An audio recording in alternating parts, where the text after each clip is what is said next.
Let me hear it if you're ready for spring break. There it is. Yeah. I know I'm ready for spring break, right? I'm ready to get this one last little sliver of class done. But before we do that, we have to finish our series in The Secret to a Good Life. So I don't know about y'all, but when I think of the good life, I have a lot of different ideas, right? Maybe we think, oh, the good life is going and being able to do nothing, right? That's spring break coming up. Maybe we're just going to chill out and not do anything. Maybe you're the complete opposite. Maybe you want to go wherever and whenever you want to go anywhere with who you want to go. But that's the thing about perception and reality when it comes to the good life. We all have a different idea, and our perception usually doesn't line up with our reality. So my parents actually flew in all the way from Texas, so let me give it up for my parents, please. Yeah. And I want to know if there's any Texas fans in here today. Yeah, there's one, that's Trevor. All right, how about this? I know at least one person is going to cheer for this. How many Dallas Cowboys fans are there tonight? Yeah, there we go. So like I said, my parents flew all the way from Texas, and I'm extremely grateful for them. And when I think of the good life, my idea of the good life is somewhat associated with flying. I've gotten a taste of the good life before, and it happened last summer. So like I said, I'm from Texas, and over the summer I was flying back and forth from Springfield to Texas to see my parents. So I was going from Dallas to Springfield, back to Dallas, and my mom is booking my flights because that's what my mom does. My mom also made a doctor's appointment for me yesterday, so. But my mom's booking my flights, right? And she's getting just so mixed up because there's so many flights, so many times she's trying to nail down, and she accidentally somehow schedules my flights backwards, and I'm flying to Springfield when I should be flying to Dallas and vice versa. And so I'm in Springfield, didn't know what really was going on because that's not my job. And my mom texted me and said, hey, I just realized I messed up scheduling your flights, and we're gonna have to find a new flight for you. And this is like the day before I leave. And so I'm like, okay, hopefully my mom figures that out. And about an hour later, my mom calls me, and she's like, okay, so I found a flight. And I was like, sweet. And she was like, there's some bad news. And I was like, let me hear it. My mom said, unfortunately, there was only one seat left, and it was in first class. And I was like, dang it, right? No, but in reality, I was like, oh, Mom, you have to do what you have to do. If I have to bump into first class a little bit, I'll rough it for you. So I am getting to fly first class, and my mom said, don't get used to it. And so I still kind of joke with my mom today and say, I'm kind of accustomed to a certain way of living now, so I kind of am a first class type of person. That's actually the only time I've ever flown first class. So I'm ready, right? I am ready to fly, and I'm not a flyer at all. Don't like the process of getting to the airport, don't like the process of going through security, getting my bag checked, getting randomly selected, this, that, having to wear a mask all day. But today, the day I decided, not that I decided, my mom kind of decided that I was gonna ride first class, I was skipping through the airport, right? Going through security, like, here's my bag, check me if you want, it doesn't matter, I'm going to the first class oasis, baby. I'm about to have the ride of my life. So I don't know about y'all, but I've seen a lot of TV, and I know what first class is supposed to be like. And I'm thinking, I'm gonna get in first class, someone's gonna take my bag from me, slap a hot towel on my face, right? Start giving me a little shoulder massage, ask me how my day is. LeBron James probably gonna walk through, probably gonna nod because we're both in first class, we got that connection.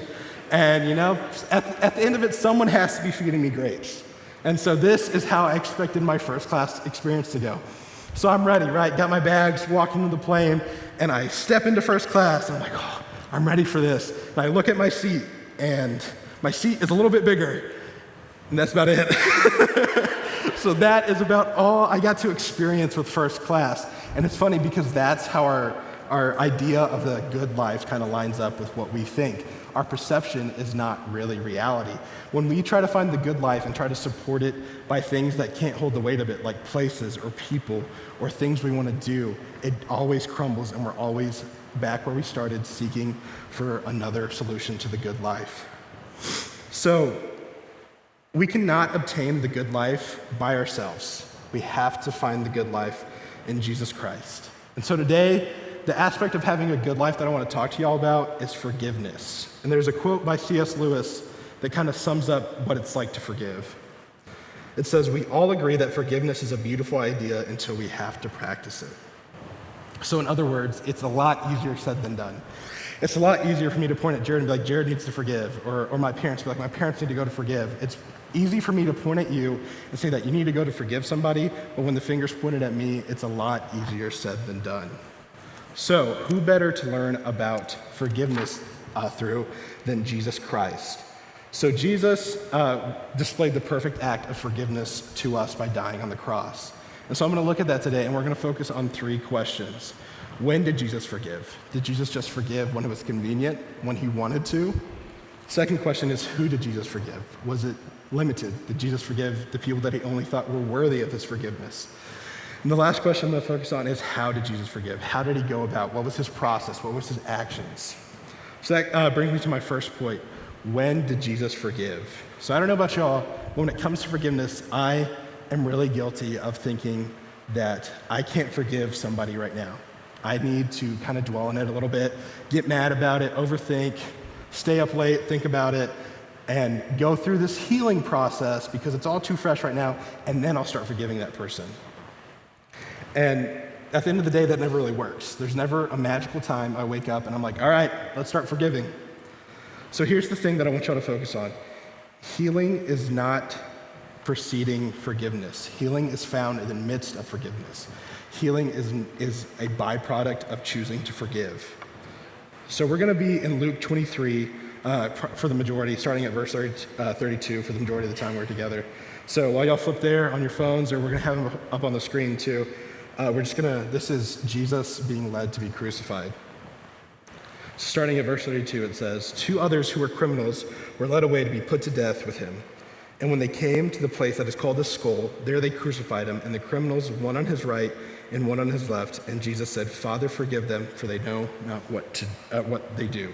So Jesus is being crucified, right? They just had the trials. He was just found guilty. He's being carried out to be crucified. And so they give him his cross. He has to carry his cross up to this place called Golgotha, which is Aramaic for the skull. And to kind of get a better understanding, because I think going through church, I don't know, I grew up in church, so whenever I hear the story of the cross, I kind of water it down a little bit. Like, I've heard it so many times. I'm like, yeah, Jesus did this and did this. But I think we often overlook how much pain and agony Jesus had to go through in order to forgive us. So in Mark chapter 15, verses 16 through 20, there's another account of Jesus being led up to him getting crucified. So starting at verse 16 in Mark chapter 15, it says, And the soldiers led him away inside the palace, that is the governor's headquarters, and they called together the whole battalion. And they clothed him in a purple cloak, and twisting together a crown of thorns, they put it on him. And they began to salute him, Hail, King of the Jews! And they were striking his head with a reed and spitting on him, and kneeling down in homage to him. And when they had mocked him, they had stripped him of the purple cloak, put his own clothes on him, and led him out to crucify him. So Jesus, we see Jesus before he is carrying his cross, before he's going to be crucified, he is being mocked. He's being abused. He is getting spit on, getting beaten. They give him a purple robe because purple is the color of just like a king would wear, the color purple. So they put this robe on him. And they're like, "Oh, you think you're the king? Here's your purple robe, right? You think you're so good? Like, let us salute you. Let us bow down to you." And they then were like, you know what a king needs? A king needs a crown. So they went and got thorns, twisted together a crown, and shoved it on the head of Jesus. And they began to mock him and spit on him. So Jesus was then taken to carrying his cross, and he was hung on the cross in between 2 criminals. So I wanted us to kind of get the picture of that, because what Jesus did was not easy. It was gruesome. It was bloody. Jesus was beaten. And I wanted to mention all this pain, all this suffering that Jesus had to go through to just show you how amazing Luke 23, verse 34 is. I'm going to read it again. And Jesus said, Father, forgive them, for they know not what they do. I want y'all to think about that. Everything I just mentioned, Jesus was getting beaten. He is getting spat on. He had a crown of thorns shoved in his head. He has nails in his wrists, on his feet. He is dying on the cross. In the middle of getting crucified, he looks down at those who are crucifying and he says, Father, forgive them. That's amazing, right? That kind of puts me in my place when I think I can't forgive somebody. So that answers the question, when does Jesus forgive? Constantly. Jesus forgives constantly. It does not matter the time. It does not matter the situation. It doesn't matter what stage of life he is in. Jesus forgives constantly. And most importantly, Jesus forgave in the midst of his hurt. So what does that mean for us? You think that's cool? That's what Jesus does. But what does that mean I should do? So if we go to Matthew 18, verse 23 through 22, it says, "Then Peter came up and said to him, 'Lord, how often will my brother sin against me and I forgive him? As many as 7 times?' Jesus said to him, 'I do not say to you 7 times, but 77 times.'" So in Matthew chapter 18, Jesus had been walking with his disciples and talking about what to do when a brother sins against you. And good old Peter, if you read through the book of the Bible, Peter is just a funny dude. He does great things and then also gets rebuked a couple verses later. But he comes up to Jesus and he's like, "All right, Jesus, I'm on board with that, but how many times should I forgive my brother, right? Like 7 times, that's good with me. 7, 8, no." But Jesus says, "I do not say to you 7 times, but 77 times." And so when I was a kid, that kind of confused me, right? 77 times, does that mean I have to sit here and count all the way up to 77 the times I forgive somebody? And that's not what Jesus is saying. What Jesus means is that we have to constantly forgive people. So just like Jesus, in order to have the good life, we have to constantly be forgiving others. So Jesus forgave all the time in his suffering, and we need to do the same. And I know that's, like I said earlier, it's a lot easier said than done. And you might be in the situation where you're like, "But Casey, you don't know. You don't know what I've been through. You don't know what that person did to me. You don't know how they hurt me. You don't know how they broke my heart. There is no way I can forgive them right now, if ever." But I want you to think of this. In the last moments of Jesus' life, beaten, bloodied, he is dying. He's being hung on the cross, and he looks down at the people who are murdering him, and he says, "Father, forgive them, for they do not know what they do." In the last moments of Jesus' life, he was forgiving people. So to have a good life, to find the secret to a good life, we can't store up this hurt and unforgiveness. We need to constantly forgive people. So while I was preparing this message, I was trying to think of a funny time that I have had to forgive somebody or vice versa. And so one of my favorite stories ever, and I was so glad that he allowed me to say the story. It is about Isaac Sladen. So let's give it up for Isaac. He's done a great job the past few times. Give it up for Isaac. Isaac is one of my best friends. I've known Isaac since he was 12. I'm a few years older than him. So me and Isaac have done a lot of things together. Most of my fondest memories, he is somewhere associated in them. And so me and Isaac, when I was 17, he was about 13, we went to the Bahamas with Rick Schuschler, and we got to go around and visit all these places, go door to door, and we got to host a VBS for these people. And the thing about the Bahamas is that it's hot, right? You can just be standing there and start sweating. So we're hot, we had a long day, and we go back to our hotel, and our hotel actually has a pool right in the middle of the courtyard. So me and Isaac decide to, take a little splash, have some fun, and everybody else other people were swimming, but the majority of our church was there, kind of around the pool. And before I get into the story, I want y'all to get a good picture of Isaac. Because right now, y'all know Isaac as this tall dude, this deep voice, great speaker, cool guy. This is Isaac before he was a tall drink of water, okay? So I have a picture. Oh, look at him. He's cute, right? This is Isaac when he is 12 years old. I'm 17, and we went to the Bahamas. This is at Atlantis. Isaac has a bright blue shirt on, fresh braces. I can't really argue. I got my braces off like the week before this. He has a bright blue shirt on, and if you could see his shoes, he had on probably some J's, right? and some Nike Elite socks that were probably bright blue and bright orange. So this is the Isaac Sladen in the story. So picture that. We are swimming, right? Having a good time. I'm swimming. Isaac's dad, John's out there, my home pastor, and we're just having a good time. And we're just laughing. I duck my head under the water really quick. And I come up and I'm like, "Dude, no way." And he was like, "What?" And I was like, "No way." And he was like, "What? What's up?" And I was like, "If you go underwater, it smells like chlorine." Some of y'all are catching on faster than Isaac did. And he was like, "No way." And I was like, "Yeah, dude." I was like, "Go down there, take the biggest sniff of your life, and you're gonna smell straight chlorine." And he's getting excited, and he's like, "Oh, okay, let's do it. And he looks at his dad, and he's like, "Should I do it?" And his dad, you could just see it wash over his dad's face. He was like, I mean, if you want to snort water, son, go ahead and do it, right? And so everybody laughed at Isaac, and I could just see this embarrassment wash over him. And it was funny, but in the moment, I felt really bad. So I pulled Isaac aside, and I was like, man, I'm so sorry. I didn't mean to embarrass you like that. And here's the thing about forgiveness. Isaac extended his forgiveness to me. When there was other people there who were laughing at him, who were kind of just going along with the joke, Isaac could have said, I will forgive them. I will forgive everybody who laughed, everybody who was there, but I'm not going to forgive Casey. Casey's the one who did it. Casey's the one who's to blame. I'm not going to forgive Casey. So that leads me to the question, who did Jesus forgive? And like I said earlier, maybe we think we're good at forgiveness, right? I thought that.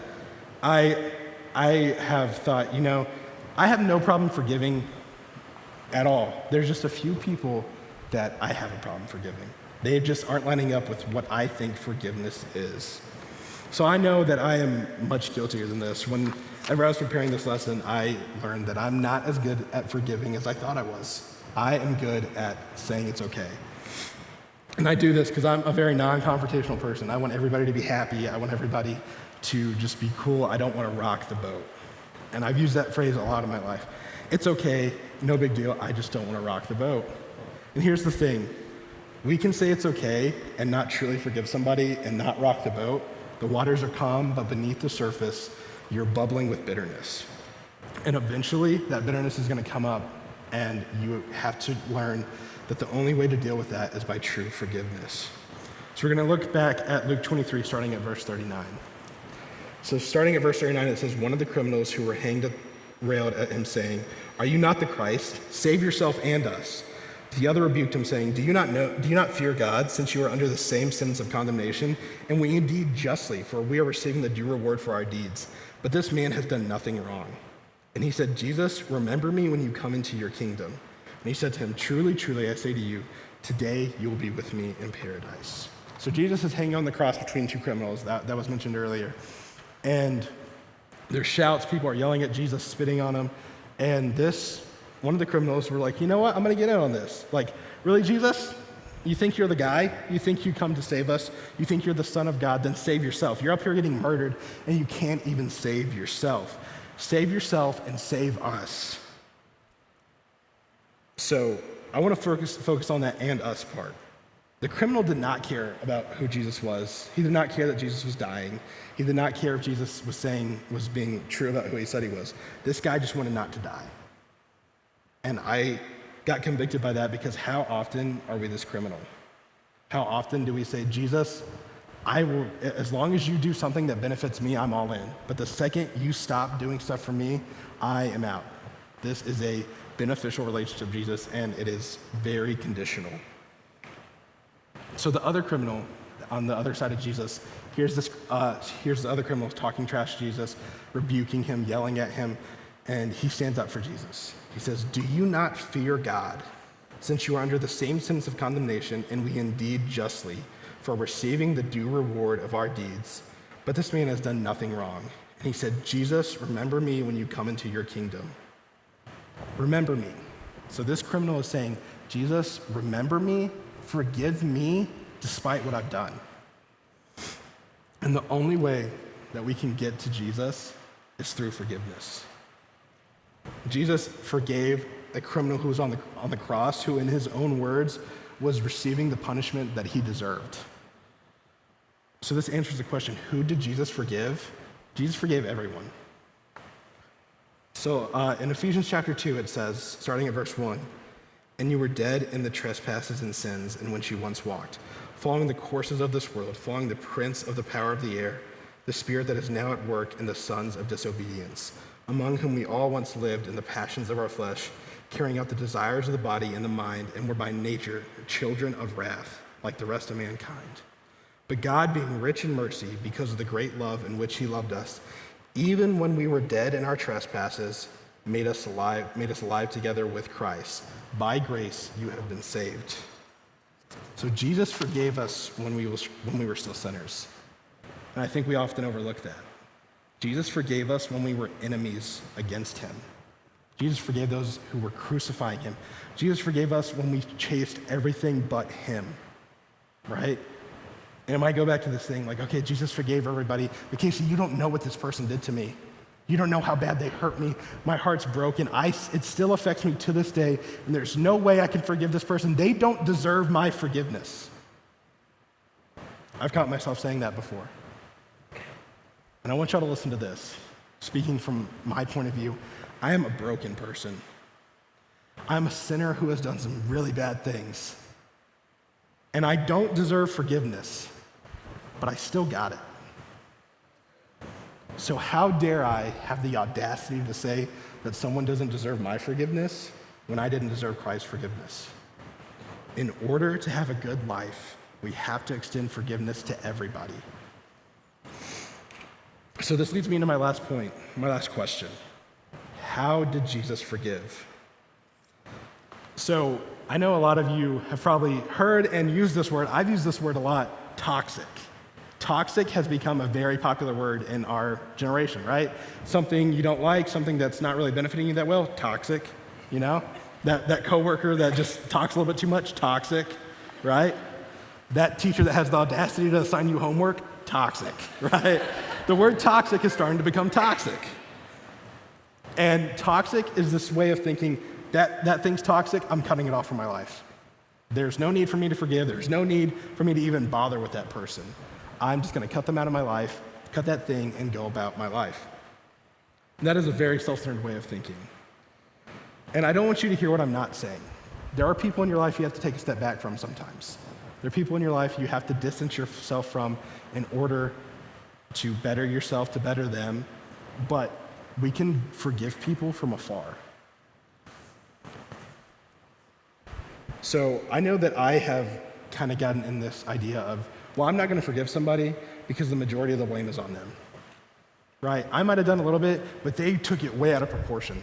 They are the ones to blame, right? I didn't do anything. And Jared actually spoke about forgiveness about a year ago, and it stuck with me, and I think about it pretty much every day. And Jared said, you can be 99% in the right, but there's still 1% you can apologize and forgive somebody for. Rarely, if ever, are we fully in the right. We are rarely 99% right. And we can't choose to be selfish when it comes to forgiveness. Forgiveness and selfishness do not have the same address. We're going to go back a couple verses in Luke 23, starting at verse 35. And it says, and the people stood by watching, but the rulers scoffed at him, saying, he saved others, let him save himself. If he is Christ of God, if he is the chosen one. The soldiers also mocked him, coming up and offering him sour wine and saying, if you are the king of the Jews, save yourself. Right? So we see these people all around the cross watching Jesus die, and they know who Jesus says he is, but they start to yell out to him. They're like, if you're really Jesus, if you really can do everything you say you can do, then come off that cross. You can't even save yourself, so why should we believe that you can save us? Come off that cross if you really are who you say you are. And here's the thing, Jesus had the power to do that. He easily had the power to end his suffering right there. But he didn't do that because it would not fully forgive us. Jesus stayed on the cross so that he could continue to forgive us. I just read a book for my Theology 2 class. I go to BBC, and we read a book called The Jesus I Never Knew. And this is by Philip Yancey, and I was assigned to read it for my class, and it was a great book. I encourage you to read it. But Yancey writes in regards to the people yelling at Jesus to come down from the cross. And this is what Yancey writes. You call yourself a Messiah? Well, then come down from that cross. How are you going to save us if you can't even save yourself? I have marveled at and sometimes openly questioned the self-restraint God has shown throughout history, allowing the Genghis Khans and the Hitlers and the Stalins to have their way. But nothing compares to the self-restraint shown that dark Friday in Jerusalem. With every lash of the whip, every fibrous crunch of fist against flesh, Jesus must have mentally replayed the temptation in the wilderness and in Gethsemane, and legions of angels awaited his command. One word, and the ordeal would have ended. So one word, that's all it would have taken. One word, and Jesus' suffering, his pain, all his hurt would have ended, and he could have gone and been with God. But Jesus chose to stay on the cross so that he could forgive us. So back to my question, how did Jesus forgive? Well, this is the answer to it. Jesus forgave selflessly. Jesus forgave even when it was hard, right? Even when it hurt. He did not care who it was, when it was, or the repercussions of it. Jesus forgave selflessly. So Jesus did not forgive to benefit himself. And that's what forgiveness is. Forgiveness is not just to benefit us. Jesus forgave us selflessly. So in order to have the good life, in order to truly forgive, we need to be like Jesus and forgive selflessly. So you might be sitting here after my message and you're kind of wondering, like, why should I forgive like Jesus, right? I've been forgiving people pretty much my whole life. I've done good at it, and I haven't done it Jesus' way, so why should I do it the way Jesus does it? So in Ephesians 4, verse 31 through 32, it says, "Let all the bitterness and wrath and anger and clamor and slander be put away from you, along with all malice. Be kind to one another, tenderhearted, forgiving one another as God in Christ forgave you." So why should we be forgiving like Jesus does? Because the Bible tells us to. And Jesus is the author of perfect forgiveness. And in verse 31, we see the dangers of not forgiving, right? I talked about it a little bit earlier. It's bitterness, right? Malice, wrath. You just continue to store these things up in your heart, and it weighs you down. And here's something I think we often get the misconception of when it comes to forgiveness. We've heard the term forgive and forget, but we're not hardwired like that. We still remember hurt. And it does not mean that once we forgive somebody, their sin is forgiven. It means that we lift this debt, we lift this bitterness off of this person and just choose to forgive them daily. And that's another thing I think we don't think about when we think of forgiveness. Forgiveness is not a one-time act. We don't forgive somebody and then everything's good. We don't forgive somebody, go to sleep, and we're never going to think about that hurt again. We're never going to be bitter towards that person again. Forgiveness is a daily act of choosing to forgive. And if you're not choosing to forgive somebody, it's a conscious act to choose forgiveness. If you don't choose forgiveness, you're also choosing something else. You're choosing bitterness. So in Luke 6, verse 27 through 28, it says, "But I say to you who hear, love your enemies, do good to those who hate you, bless those who curse you, and pray for those who abuse you." So you want to know how to start forgiving like Jesus does. I think this is a great practical first step. And the last point I want to leave y'all with, blessings and bitterness cannot coexist. You cannot sit there and store up bitterness in your heart if you're trying to bless the person who hurt you, if you pray for them, if you want God to use them in amazing ways. This bitterness, this anger that you have against them, this hurt that they did to you is slowly going to melt away if you choose to bless them, if you choose to pray and forgive this person, if you constantly choose blessings over bitterness, this hurt, this bitterness will slowly melt away. So you want to know where to start. You want to know what you should do tonight. Start praying for those and blessing those who hurt you. And like I said, I know it's a lot easier said than done, and it's not going to be easy. I've done it. This week I felt very convicted, and I've been trying to do that every night, and it's hard, right? We're up there, and I'm in my bed, and I'm trying to forgive, and this bitterness is trying to come to the top, and I'm trying to just shove it down with these blessings. But you know what? Throughout the week, it got a little easier. And my mind was not stuck on the bitterness of that person. My mind is not stuck on a bitterness of an action. Forgiving somebody shifts who we view them as. When we forgive somebody, we no longer view them as what they did, but who they are in Christ. So if you want to start forgiving, start blessing and praying for those who hurt you.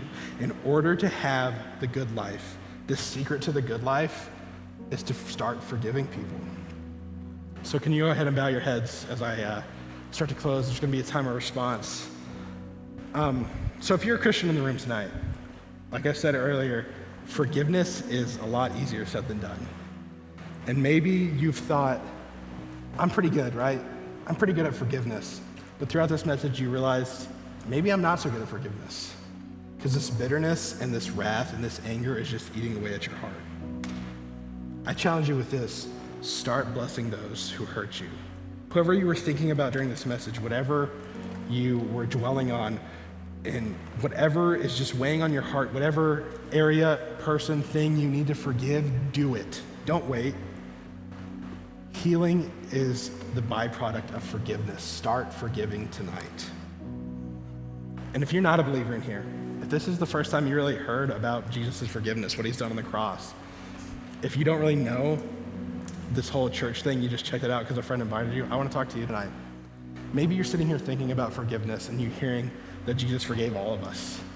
And you think, no way. There's no way that Jesus forgave me. I've done some pretty bad things. There's no way Jesus can forgive me because he knows what I've done and I can't even forgive myself. There's no way Jesus can forgive me. Let me tell you something. He already has. So I would challenge you, accept this forgiveness that Jesus has to offer you. You are not too far gone. Jesus loves you and he forgave you. And if you want to know more about that forgiveness, what it's like to accept that forgiveness, what it's like to live in that forgiveness, there's going to be a time of response. The band is going to be up here and we're going to sing. The altar is going to be open. There are going to be people up front. You can find me, find Jared, you find Coco, find anybody in this room, and they would love to talk to you about it. So I would just want to challenge y'all with that. In order to have the good life, you have to forgive in the way Jesus did. When he forgave, who he forgave, and how he forgave. I'm going to pray for us, and then we're going to go into a time of response. And so I'm going to go ahead. Jesus, just thank you for today. Thank you for letting us come here and be able to just learn about your forgiveness. And I pray that you just let us be affected by this, Lord, that you let us go into the week thinking about how we can better forgive people. And Lord, I pray for anybody in this room who is wrestling with choosing to accept your forgiveness. I pray that they do it. Do it tonight because there's no time to waste. Jesus will meet that person where they are at. So God, I just thank you for today. Keep everybody safe over spring break and just let us have a great rest of the week. In Jesus' name I pray, amen.